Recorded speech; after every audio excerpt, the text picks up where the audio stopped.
Welcome back. We have Godzilla, Rick, and Kyle Baker here, and actually Kyle is inside the Godzilla. You can take a shot of that. This is awesome. And what happens is we tore his spine. There's an entrance to the inside of the Godzilla from his behind, back, from his spine, I guess. Exactly. And I guess we probably could have showed that, but we wanted to give the final effect of what Godzilla looks like. And I'm quite amazed that there's a lot of dexterity to this thing.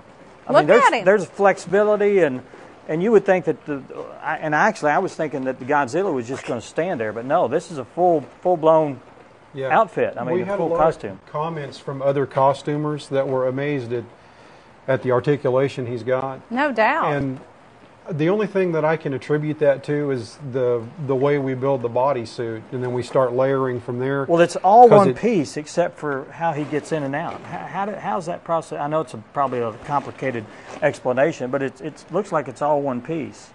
Yeah, well, it was built as many pieces, and then once we got it all glued together and got it latexed up, then it just made the main bodysuit. Yeah. And then, of course, so we'd have an entrance, we had to make the back plate separate. Right. So it would actually peel up, come off the top of the head, and the reason for that is so I can get into the servos in case I ever have to change the servo. Mention his servos. Let's show him the remote.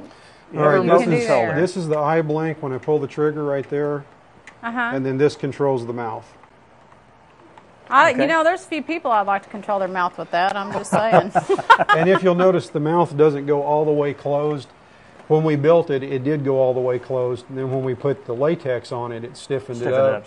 So I've got to go back in and replace those with a high torque servo. Mm-hmm. Now, Kyle can see through the neck. He sees out the neck.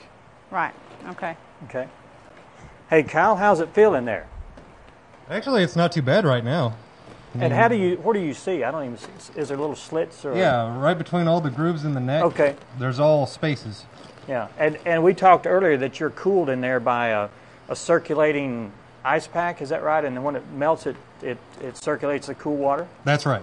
And are you hot or cold in there? All right, now I'm kind of comfortable. Yeah. How long could he stay in there?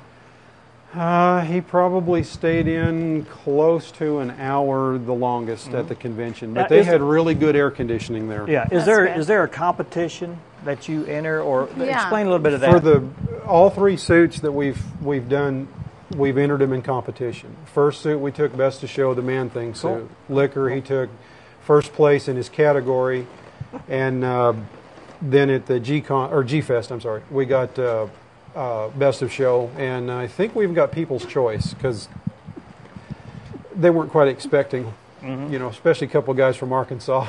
Right. Exactly. Right. So what do you plan to do with the Godzilla suit now that, you've got a couple other suits too. What do you plan to do with them? Well, Man-Thing stands behind my couch. The Liquor stands at the end of the couch, and this guy, we haven't figured it out yet. Okay. Be great for birthday I've got parties no room and in the stuff like living that. room. Yeah, I bet you don't have any room in there.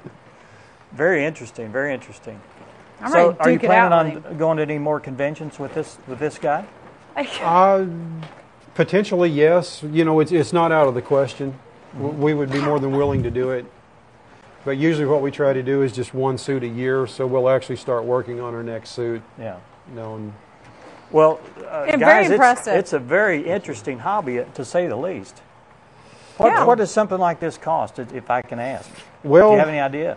I'm in the upholstery business, so I come by the pieces of foam that the majority of the building's out of, and just leftover foam, end pieces, stuff like that.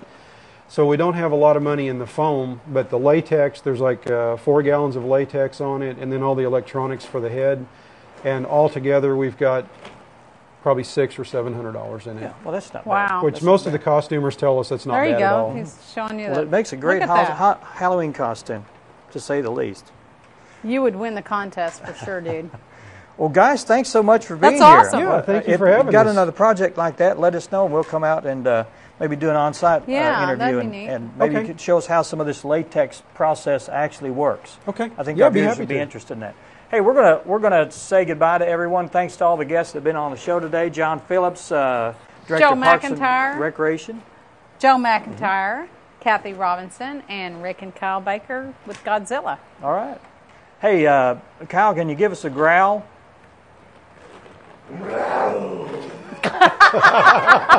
Thanks a lot for joining us. We'll see you again next time.